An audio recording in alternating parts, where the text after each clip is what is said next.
2 দিন হলো শ্বশুরবাড়িতে এসে শাশুড়ি আম্মা এবং বড় যাকে ঝামেলায় ফেলে দিয়েছি।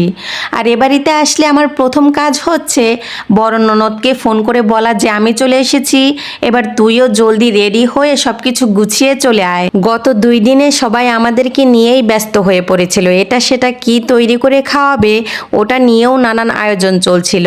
বাসা থেকে এখানে আসার পর আমার বড় যা আমাদেরকে বলেছিলেন, ভাবি শহরে এই কয়েকদিন যে অবস্থা ছিল ওটা মনে পড়লেই গা শিউরে ওঠে। আমরা শুধু এখানে গ্রামে বসে টিভিতে নিউজ দেখতাম আর আপনাদের কথা ভাবতাম যে আপনারা না জানি কতটা সমস্যার সম্মুখীন হচ্ছেন। সত্যিই তো তাই, এ পর্যন্ত দেশে যা ঘটে গিয়েছে তা কখনোই আমরা চাইনি।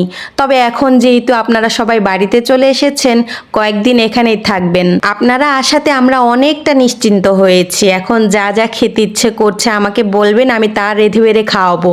তো আমিও বললাম যে ভাবি আপনার হাতে তো অনেক কিছুই খাওয়া হয়েছে, আজকে কিন্তু আমার বড় ননদ আসতেছে, বড় ননদের জন্য স্পেশালভাবে কিছু রান্না করেন তো দেখি। বাড়ির ছোট বউ হয়ে আজকে বড় বউকে আদেশ করছি ননদের জন্য স্পেশালভাবে কিছু রান্না করতে। বিষয়টা কেমন দেখায় না? আসলে আদেশ বললে ভুল হবে, এটা এক ধরনের অধিকার। আমি আসলে আমার বড় ভাবির সাথে মানে বড় জায়ের সাথে অনেকটা ফ্রি। নিজের ইচ্ছা বলেন আর যা কিছুই বলেন না কেন সব বিষয়ে ভাবির সাথে আলোচনা করি। কিন্তু আজকে কেন জানি মনে হলো যে বড় ননদের কারণে আবার বড় ভাবি এটা ভাববেন কি না যে বড় ননদটা এসে আবার আমাকে যন্ত্রণায় ফেলে দিবে। কারণ এই কয়েকদিন বেশিরভাগ রান্না বড় ভাবি নিজ হাতেই করেছেন। আজকেও যেহেতু ওনার হাতে দায়িত্ব পড়েছে, উনি আবার এটা ভেবে নেন কি না যে বড় ননদ এসে সারতে পারেনি, এখনই আমাকে ঝামেলায় ফেলে দিয়েছে। একটু যে বিশ্রাম নেব তারও উপায় নেই। কয়েকদিন যাবত রান্না তো করছি, আজকে আবার নতুন করে স্পেশালভাবে রান্নাবান্না করো। আসলে এমনটা না, আমার বড় ভাবি কখনোই এই কথা বলবেন না। উনি অনেক ভালো মনের মানুষ, রান্নাবান্নার ক্ষেত্রে তিনি কখনোই কোনো বিষয়ে মানা করেন না। বাড়িতে মেহমান আসলে নিজ থেকেই তিনি সকল রান্নাবান্নাটা করে নেন। আজকেও তিনি হাতে মাখানো গরুর মাংস রান্না করছেন। ওদিকে আমি বড় ননদকে শুধু ফোন করে বলতেছি, কি রে জলদি আসছিস না কেন, তাড়াতাড়ি চলে আয়।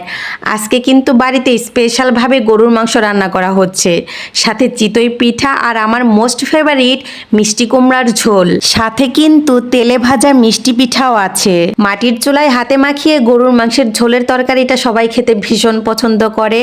আজকেও ভাবি এভাবে রান্না করেছেন, রংটাও অনেক সুন্দর এসেছে। মাটির চুলায় রান্না করার ক্ষেত্রে আমার মনে হয় কড়াইয়ে রান্না করার থেকে এই হাঁড়িতে মাংস রান্না করলে মাংসের স্বাদটাও ভালো লাগে, কালারটাও দেখতে অনেক সুন্দর হয়। এ বাড়িতে সবাই কম বেশি জানে যে আমি মাংসের ঝোলের তরকারির থেকে মিষ্টি কুমড়ার ঝোল দিয়ে চিতই পিঠা খেতে খুব পছন্দ করি। আজকেও তার ব্যতিক্রম হয়নি। শুরুতেই বড়ভাবে আমার জন্য আলাদা করে 1 হাঁড়ি পরিমাণ মিষ্টি কুমড়া ঝোল করে রান্না করে রেখেছেন। আমি বসে পড়েছি অলরেডি চিতই পিঠা দিয়ে মিষ্টি কুমড়ার ঝোলের তরকারি খাওয়ার জন্য।